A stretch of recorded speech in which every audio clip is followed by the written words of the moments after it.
Let's talk about wealth. Some people are wealthy, some are not. How do you create wealth? And how do you manage wealth?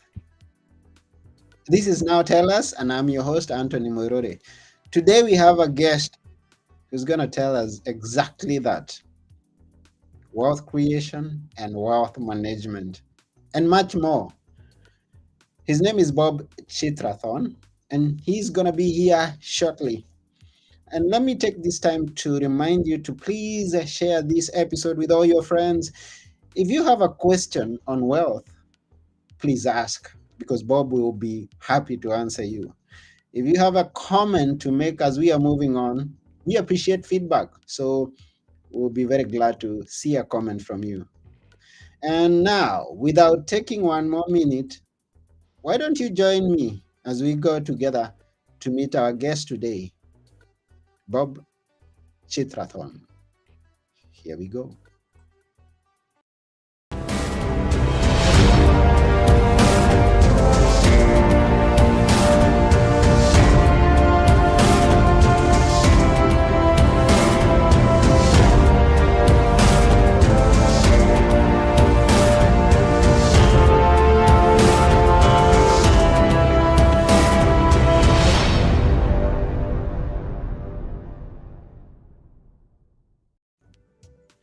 Hello, Bob. Hey Anthony, how you doing? I'm doing good. Good to see you. Yeah, great. Happy Friday. Yes, thank you, and welcome to Now Tell Us. Thanks for Yes, having me. yeah, we are happy to see you, and we are going. We love this is a topic that we do love, and it's good to have you here. Who because we know that you are going to tell us a lot of what we need to hear. Maybe something that we may not want to hear, but need to, because I know some things are not as easy as and as sweet as we would want them to be sweet. But I don't know. I actually don't know what lies ahead. So you'll dive us into that. But before we go there, we would like to know who is Bob Chitrathon. My parents grew up in Bangkok, Thailand. They immigrated to the U.S. in 1974. Shortly after that, they had me a few years later. Um, and we lived modestly. I grew up in a mobile home park.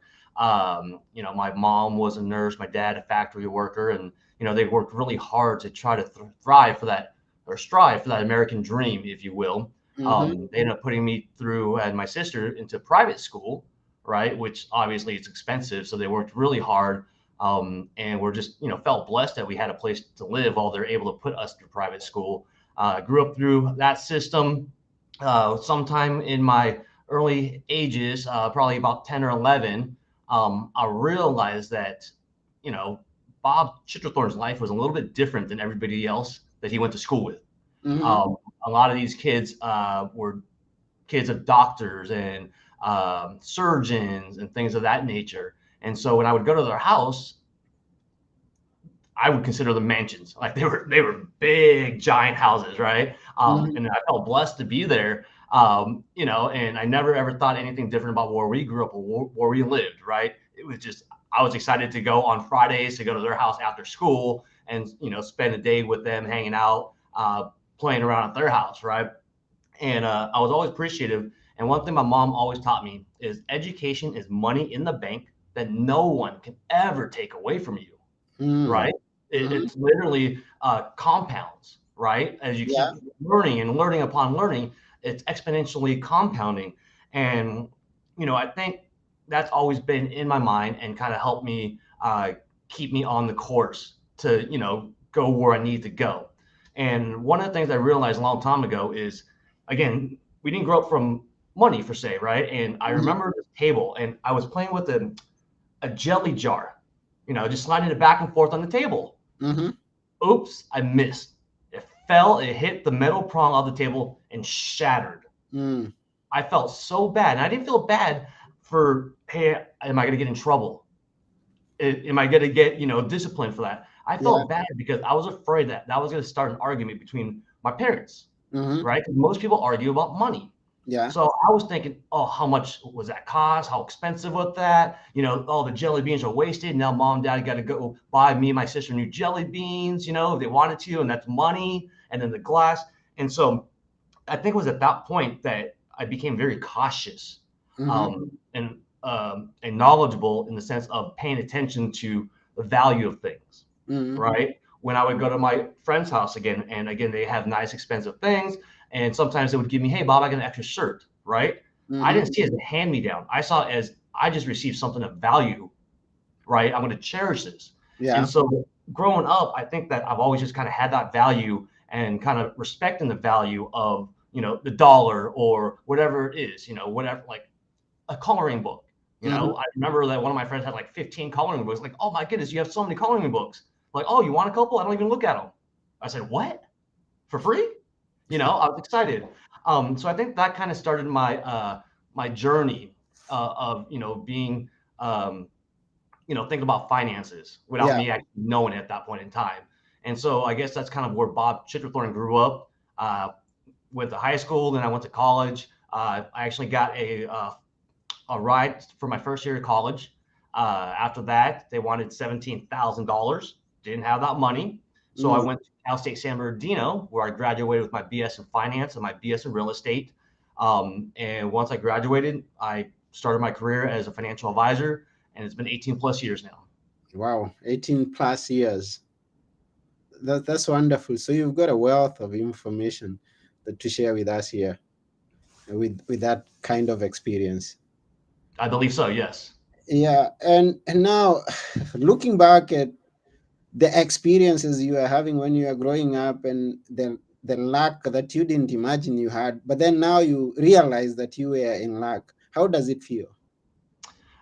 Honestly, it feels good because again, one thing I always remember, and I'm glad my mom taught me this: education again is money in the bank, and that's kind of been the core of everything and keeps me grounded, right? So being able to look back on the good, the bad, was it good, was it bad? Who doesn't matter. It shaped me to who I am today, and I Mm-hmm. feel blessed about it. I feel really blessed because I actually had the opportunity to look back and notice the difference, notice what changed me, notice what molded me to who I am today. Where I'm not saying that if you didn't have those experiences, it doesn't mean that you don't know where you come from. Mm-hmm. But for me personally, it's just being able to look back when we were, didn't have much material things, and to see where I've been now and how I can help my family, my friends, the people around me, my community. It gives me, it might give me a little too much pride, but I'm very prideful of that because you see the difference, you got to see the other side,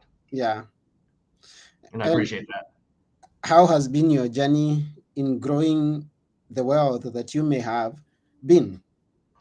Well, the journey is very simple. I try to teach all my clients is, hey, I'm not telling anyone to do something I wouldn't do myself. Okay. Most of the time, I will do it first, Mm-hmm. right? And if it doesn't work, I'm not going to tell any of my clients about it because why share something that doesn't work?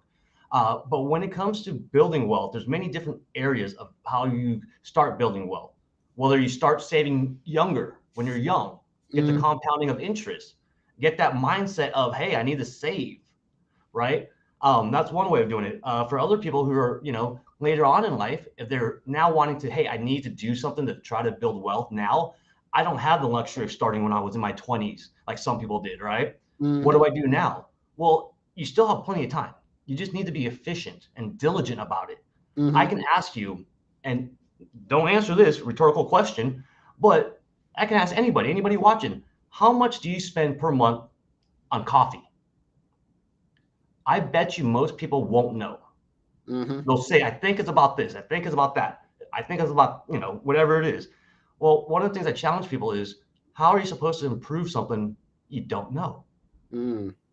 Right? Like you need to kind of keep track. And Mm-hmm. people think it's hard. And I'd say, don't make it difficult, make it easy. For 1 month, keep track how much you spend at um, going out to eat, or 1 month, how much you spend, you know, on coffee. Mm-hmm. Something that is not necessarily a necessity. Just pick one thing, pay attention to it for 1 month. You will be shocked. You Mm-hmm. will probably look at yourself and say, I spend $150 a month on coffee. What do I have to show for it? Mm-hmm. 30 empty cups on the floor of your car, right? Whereas if you took that money, I'm not saying change your lifestyle. Like if you save $75 a month and spent $75 a month on coffee instead of 150, that money is going to compound and can add up to hundreds of thousands of dollars. So Mm-hmm. it's just really starting with take a look at yourself, right? You can't say, oh, I can't save because of this, or I can't do this because of that until you take a look at yourself. And then if you say, hey, you know what? I literally spend every penny I make on necessities, then that's a different story. We'll figure Mm-hmm. something different out, right? But most people just have not taken an inner look at themselves to see what they're truly doing with their dollars. And I always tell people that's where you got to start. Know what you're doing now. Know what you're doing now. Yeah, and I agree with you because if you don't know your position where you are right now, then you don't know the direction to your destination where you need to be tomorrow or an Mm-hmm. hour from now. So it's good to identify the position that you stand in order that you can move ahead. So I agree to that. Now, you've met so many people with who come that this is your clients and they come for your help. Uh, and we like stories. Have you had a funny story along the way? What was the funny story that you've experienced dealing with your clients? Funny. Okay, let me think. A lot of my clients are funny because I think I'm funny, so I get along with clients I think they're funny, Yeah. right? My wife, if she heard this, she would roll her eyes. Bob thinks he's funny. Yeah. Um, but I guess the funny story is okay. I have a good recent one. Mm, A very well-to-do um, lady, a client of mine. She grew up, Old Town, worked hard, migrated here as well, became a nurse, was in the nursing field for many, many years, and just kind of went up the ranks, right? mm-hmm. And you would see her, and everybody would see her as the nurse boss, right? The Yeah. boss of all these other nurses, and loved her. She's really nice, great time. I actually took her out one night, and we went to dinner. I reserved a room, we went to dinner, and I actually got her to get up on the table and dance with me. Mm, And that was pretty funny because everybody was laughing. Like the people that she worked with just couldn't imagine that she was letting loose because at work she's always focus, focus, focus, right? But she mm-hmm. was retiring, so it was kind of her retirement party, if you will. So I thought Okay. that was pretty funny. Wow. So even when we are talking about creation of wealth and management of wealth, it's not all work and no play for Jack. There's gonna be some play along the line along You got to some. balance. There's a you've got to have a balance. So there's the serious job, the serious work, and then there is the entertainment. Like you talk about coffee, then coffee is not a daily necessity. So that I am going to look at it and spend everything that I have earned on it. I've got to balance. And again, I like the idea that you suggest. I don't drop coffee, but I look at the investment or the amount of money that I'm going to spend on my coffee. So the serious saving and living life. How do you balance? How do you just balance that? Because you talk about balancing. How do you balance everything? Yeah, I mean, okay, so I mean, when it talks about, let's talk about balance of finances, right? Yeah. And again, let's just assume you have to drink your coffee every day, Mm, okay? Right? Do you have to spend the money on Starbucks? Does it have to be Starbucks? No, it doesn't. If you have to drink coffee, let's face it, you're addicted to caffeine. mm, Okay, you can make your own coffee at home. Get one of those thermoses and reuse it over time and time. So this way, the balance there is now you're balancing, not changing your life drastically. You still get to indulge in your coffee, but now you're saving money for the future. That's mhm, balance. But then there's also balance in going out and having fun, right? A lot of times I like to enjoy myself with my friends and I like to treat my friends, right? mm, But you can't always treat if you're not saving. So I always tell people is, the joy that you get from hanging out with your friends and your family and be able to take them out to dinner all starts with you being balanced, mhm. right? Because if you do that all the time and you don't take care of yourself, eventually you're not going to have money to do that anymore. Yeah. You fell on the wrong side. Mm, If you save and save and save and never take your friends out or your family out, and that's something you want to do, well, you may have a lot of money eventually, but you don't have joy, mm, right? You don't have what does money do if it doesn't help you bring joy? You need to do good with it, right? So it brings you joy, right? It's money in itself. It's not joyful. It's smelly. It's dirty. You know what I mean? Like, um, so you got to have that balance. And so I always tell people, whatever it is you're doing, whatever your lifestyle is, it doesn't have to change. You just Mm-hmm. have to figure out what balance you can actually do that doesn't hurt you. Mm-hmm. And once you do that balance, I'll tell you, it becomes addicting. You want to keep saving so that you can do more of the balanced stuff. You realize how fun it is. It becomes a habit, right? For instance, we talked about how much people spend on coffee or whatnot. I can literally tell you, if you asked me how much I spent on gas or how much I spent on movies or how much I spent on whatever it is for the month or year to date, I can literally pull up my phone and tell you because I track it all. Mm-hmm. I spent $5 for an app that there's no monthly fee. I just bought it for $4.99, and I started tracking my expenses, so I know. And now I do it without even it's not even thought. Right? At first, it was like, oh man, I got to pull out my phone. I got to do this. Right? Now it's automatic, and Mm-hmm. it's so automatic that like if I just hit three buttons, if I put GA, it says gas, and it knows I'm at whatever gas station, and then I track how much I spend. Mm-hmm. So it sometimes what it seems like you're taking away from your life to make some sort of balance actually improves your balance in the future. Wow, that's very good. We have one of our viewers who's listening and has a contribution to make towards this, towards balancing. Then she says, Mishka, thank you very much for submitting that comment. The only way I learned how to manage my money was when I lost everything. I used to live so extravagantly and I was always in debt. I am grateful. Now I know how to balance my lifestyle. It's more fun to literally live off $5 rather than 5,000 a week. LOL.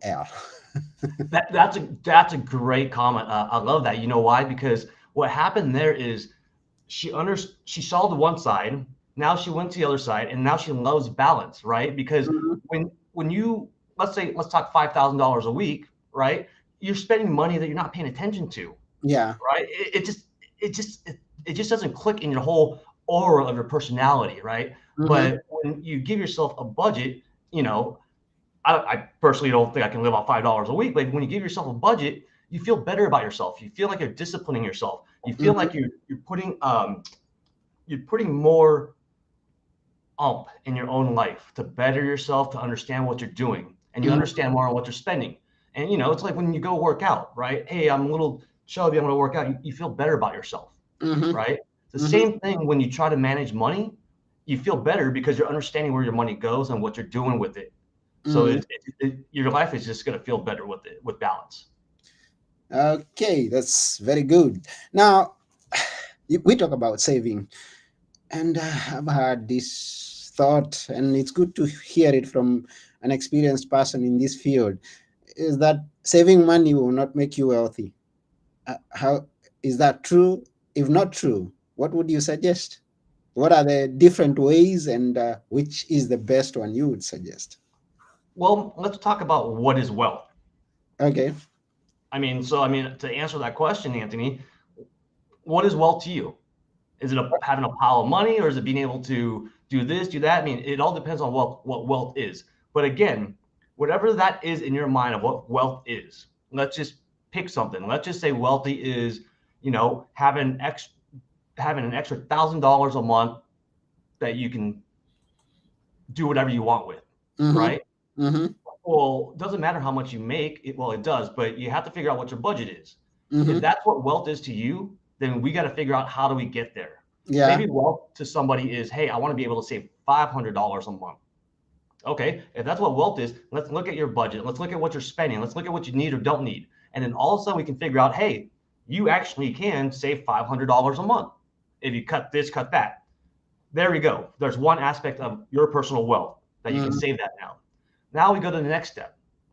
Someone might say, well, wealth to me is not just being able to save now, but being able to retire at age 65. Mm-hmm. And when I retire at 65, to make sure I have all my expenses paid and an extra $500 a month to have fun with. Mm-hmm. Well, guess what we just did? We did one thing already. when you save $500 a month, when you retire, you don't have to save that $500 a month anymore, Mm-hmm. right? So that's going to be the $500 a month that you get to spend, to do whatever you want to do. So now Mm-hmm. we just need to figure out, how do we save so that when you do retire, you can generate the same income that you are now. So to get to whatever wealth is to you, there's various steps, because wealth to a person is, to me, I think it always changes, right? If you haven't saved at all and you have no money in the bank, well, guess what? Let's build your emergency fund. Let's get your bank account to $1,000. Mm-hmm. Once you get to $1,000, guess what? That person is now wealthy. They've never had $1,000 before. Mm-hmm. Now they do. So to me, that is wealth. But Mm-hmm. now, guess what? Now that they have $1,000, Anthony, what is the next step for them to consider themselves wealthy? Right? You can't compare yourself to others. That is never going to work. You have to figure out what wealth is to you. And Mm-hmm. that's what I teach a lot of my clients is, let's figure out what wealth is to you, and let's build a plan for you. Let's not chase the Joneses style of wealth. Let's not change the Joneses style of retirement. Yeah. Let's figure out what you want. And what Mm-hmm. I always ask my clients is this: imagine I gave you $1 million, Anthony, okay, and you Mm-hmm. cannot save any of it. You have to spend it all, okay? Yeah. They will say, I would go traveling. I would do this. I would take my family on a big European cruise, all these things. Well, I just made them list what would make them feel wealthy, Mm. right? They didn't know it, Yeah. but I just said, hey, okay, so now let's build a plan. Let's start saving for those things. Uh-huh. If we can save for those things, your wealth it got closer to being obtainable and achieved, Mm-hmm. right? And then Yeah. once we have enough money to do those things, let's figure out what else you want to do. It's all about starting somewhere. Again, starting with $1,000. If you don't have $1,000 in the bank, let's get you to $1,000, and that should make you feel wealthy because you never had it before, but now you do. Mm-hmm. And let's take it to the next step. Again, it's small baby steps, and that's what I teach my clients, and explain to them. Don't have a preconceived notion of what you think wealth is. What is wealth to you? Figure it out, and then let's start there. Yeah. Thank you very much for that. That's very good. And but I also guess that you're dealing with the big steps in your. I mean, you have some clients who are dealing with big figures, big ideas. Uh, which are they? How? What experience can someone expect if he's looking forward? Someone who's dreaming big and is looking forward to have the figures, big figures. Okay, well, let's talk about efficiency, which comes up a lot, right? A lot of people have money saved in their retirement plans, right? And some of the things that people just don't pay attention to, Mm, they pay attention to the fact that when they started working, someone said, hey, get a retirement plan. Perfect. They opened it. yeah. They started putting money into it. Now it's out of sight, out of mind. They look at their statements every now and then. But guess what they're not paying attention to that they should be? Are you being as efficient? You're already saving the money. You already have that plan open, but is it doing as well as it could be? Most people don't look at that. So let's take a quick look. It takes 10 minutes. Let's see if it's doing as well as it could be for what you need. If it's Yeah. not, spend a couple of minutes. We'll make changes and adjustments. It doesn't take a lot of work, right? So that's one area I tell people, hey, this is what we need to do. And then when we're talking about, having big giant dreams, I have clients that have, lots and lots of money, right? But the thing that they also have to learn, just like anybody else, is no matter how much money you have, it's very easily that you can spend it all and then have nothing, Mm, right? So that's where, again, we go back to balance and knowing what it is you want to achieve and what you can achieve, right? If you're going to spend, you know, I always like to tell people, if you use a credit card, there should be 2 to 3 things you do with that credit card. Okay. mm, And this is something it took me a long time to do. And I mm, will be honest, I'm honest. Um, Even since I've been a financial advisor for 18 years, I didn't actually start doing this till about 5 years ago. mm-hmm. Okay. I mean, I was still decent with my own personal finances and money and whatnot, right? Yeah. But I wasn't perfect. Okay. So now when it comes to a credit card, here's what I do every Friday. I did it before we had this call. I look at my credit cards, I pay them off Mm-hmm. every Friday. So when Every. I spend money on every Friday, Yeah. so when I spend money, Every time I spend money, I spend it as if it was cash. I use my Mhm. credit card as if it was cash. So when I swipe my credit card and it's $45 at Target, guess what I go? I go into my phone and I say checking account $45 less. Mhm. Even though it hasn't hit yet in my bank account, it hasn't shown that I'm $45 less, but in my phone and in my mind, I'm $45 less. So Mm. therefore I can't overspend Okay. because I kept track, right? So now every week I pay off my credit cards and have a zero balance. So I teach people, hey, if you're not doing that, let's try to change your mind, your attitude a little bit, and let's try to make that one of your goals, because that in itself will help you figure out that you can save a lot more money than you think you can if you Mm. have credit card debt.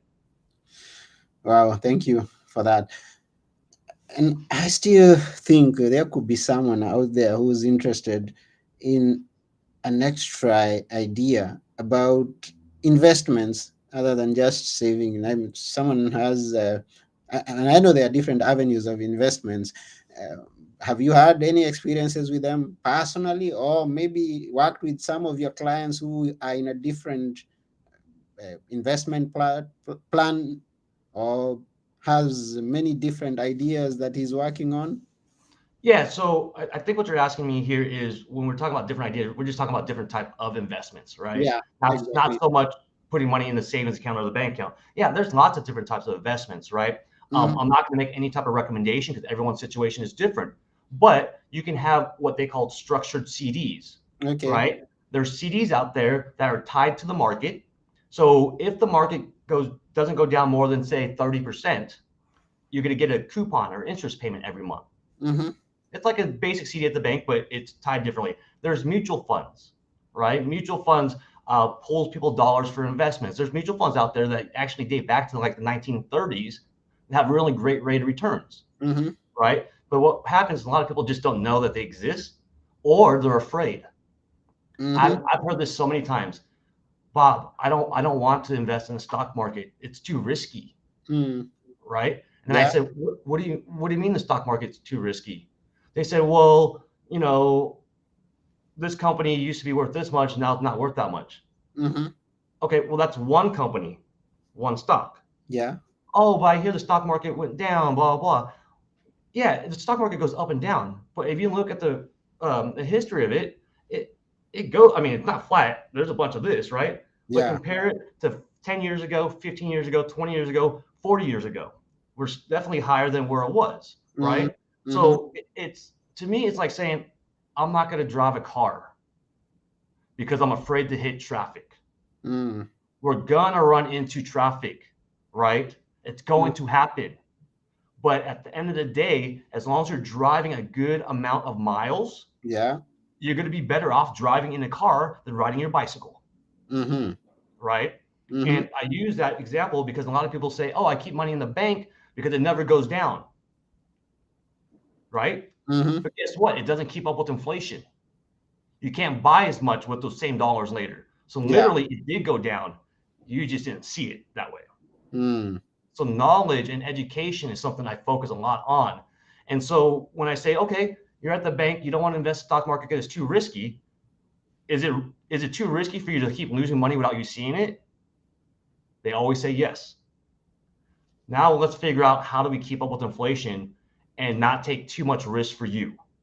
And sometimes it's just education, understanding, because if you don't understand something, it's always risky, Yeah. Anything that you right? don't understand is It, dangerous. driving a stick shift for me is very risky. I do Yeah. not know how to do it. Hmm. But if I practice and did it over and over, then it's not going to be risky for me. It can You're actually going. be to my advantage. Yeah. So Mishka talks about, or is asking, that's conservative versus aggressive investor. That's a question. Yeah, so I mean, there are conservative investors that don't really want as big of roller coasters. Even though from point A to point B, it could be we can all see and we can track it and say, hey, you know what? An aggressive one's gonna end up higher over Hmm. time. It all depends on what your time frame is. A more conservative one may be like this, from here to here, right? Hmm. But it depends on what type of ride you're capable of, what Yeah. type of time frame you have, right? Hmm. If the Hmm. market goes down, do you have time to recover? If you don't, then we should probably be a lot more conservative, Mm. right? And so when it comes to being aggressive or conservative, it's not just a type of person, it also deals with time frame. Because I can have an aggressive, um, older client, right? Yeah. Everything they do is aggressive. They ride dirt bikes, they rode motorcycles, they're extremists. They want to put all their money and make a bunch of money or lose a bunch of money. But guess what? They don't have enough time to do that. So Mm-hmm. sometimes, even if you're aggressive, you have to be conservative. Sometimes, if you're conservative, you have to be more aggressive. It depends on your goals. If you Mm-hmm. want to get from here to here, and you want to say, all I want to do is keep my money in the bank, and we run as many scenarios as you want, and it shows that you're to get here, well, okay, we're meeting you being conservative, but Mm-hmm. how are you going to get here? Something has to change, right? It is, do you become more aggressive? Do your investments become more aggressive? So there's always, again, going back, there's always a balance, and the balance comes from knowing what it is you want to achieve, understanding how you can get there, Mm-hmm. understanding what you're doing now and where that's going to get you, and comparing the difference, Wow. and then just working little by little to get better. That's very good. Now, going back to credit cards, Mishka Mm-hmm. says that she no longer owns a credit card or use them. She doesn't. Is that good or bad? Because she found that for her, it's a way of policing herself and maintaining her not spending what she doesn't have. So it's good to me. It's good and bad. Mm-hmm. Okay, so it's great that she's has zero credit card debt. That's amazing. She's disciplined. Okay, Mm-hmm. and I know she's disciplined, but what she needs to understand is if she had a credit card, would all of a sudden would she be in lots of debt? Does she have enough discipline to keep herself um, out of debt with the credit card? Right? Because when you don't have a credit card, there's a couple things you don't have. You don't have a company that sees a credit history, Mm-hmm. right? Because if you ever wanted to get a loan of some sort, they want to know that you have a credit history, that you have actually made payments on time or Yeah. kept a zero balance, Mm-hmm. right? Um, the, my credit score is almost at 850. Not quite, but it's pretty close, right? 850 is the best you can get. Okay. But I can't say for a fact, but if I didn't have any credit cards, I don't know if I'd be anywhere close to that because it wouldn't have a track record of any type of historical debt and paying it off over and over and keeping myself out of debt, right? When you Okay. have an instrument that can get you in debt, but you're not ever in debt, if you were lending me money, wouldn't that look really good to you? Like, oh my goodness, Bob has all this access to get himself in debt, but he's never gotten himself in debt for 10 years, Wow. right? And see, that's a good credit score. That's a really good credit score. That's actually considered excellent credit score. So if you're good with that and you don't have credit cards and you don't have credit card debt, why get yourself a credit card to potentially get you in debt accidentally in case you're not as disciplined as you want to be, right? If you're happy with your credit score like that, I won't repeat what she said or showed, but if you're happy with that credit score, I wouldn't get a credit card Mm. because there's always that potential that, hey, you get a credit card and you say, oh, I'm going to pay it off. Oh, I was out of town, I forgot. And then all of a sudden it goes to the next week and you added more. Now that number is bigger and you're just afraid to take that money from your bank account. And all of a sudden you're like, oh, I'll pay half of it. Boom, now you're in debt. It's so easy to snowball backwards. Yeah, and she appreciates your feedback. Yes, she says that makes sense. Yeah, And and again, anytime you'll get my contact information after this, feel free to email me. I love answering questions. This is my passion. I'm not just a financial advisor for a career path and to have a career for myself. I literally feel that this is what I'm supposed to do because most advisors that are 18 plus years in the business, most of them, I can't speak for everybody, but most of them don't work 40-hour a week. I work mm, about 55 hours a week wow. because literally I have so many things I want to do, so many things I want to teach the world about finances, so many touch points. Like this is one of them, right? Mhm. This is a great touch point that if someone hears one thing that helps them get better at finances, well, to me, I just made the world a better place by helping them. And now they're going to help somebody else. And the world is just going to get better that way. At least Wow. that's my belief. That's Might be a that's little, that's very beautiful, and yeah. that's why we appreciate you coming to now tell us today, and for everything that you've told us so far. We appreciate you. Anytime, anytime. I love doing whatever I can. I just again I'm very passionate about it. There's just so many little things that everybody can do that's easy, that will put them in a better place. It's just they haven't heard about it, or they don't know about it, or they just don't think about it. Yeah. And how can people follow up with you once we are through here? Yeah, I mean, the easiest place to follow up with me is if you go to my website, planwithbobinfo.com, planwithbobinfo.com. That will lead you to my financial website. It has all my contact information. I'm still adding more to it, so I'll have some more articles and blogs. Again, my website probably has 100 articles of various things: estate planning, investment planning, life planning, family planning. So that's probably the best place to go to get my info. You'll be able to get everything there. Beautiful. www.planwithbobinfo.com. Yep. Yeah, so Mishka, thank you for the questions. And you can always follow up with Bob and everyone else who's listening or watching. We really appreciate you taking your time and being with us as we learn together. Follow up with Bob at www, as we said it, planwithbobinfo.com. Thank you. Thank you. So we are coming to the end of the show. But before we go, we'd like you to leave us with a few words that we should always remember. Which are they? A few words that you should always remember. I don't think you can be happy until you help someone else be happy. Wow. You might not be happy unless you help someone else be happy. Those are very good words. We appreciate you sharing that with us. So let's all make it to make others happy, and then we are going to be happy. Bob, you made us happy today. And as I'm Mishka glad. says, yes. And every listener and taking Mishka as one who is speaking for all of you who are watching, we hope that you have enjoyed this show. We appreciate you. And thank you, Mishka. And thank you, everyone else. So bye for now. This has been Now Tell Us. I'm Anthony Moirore, your host, and our guest today, Bob Chitrathorn. Together, we are all saying bye, create wealth, and manage it. Have a great day. Bye.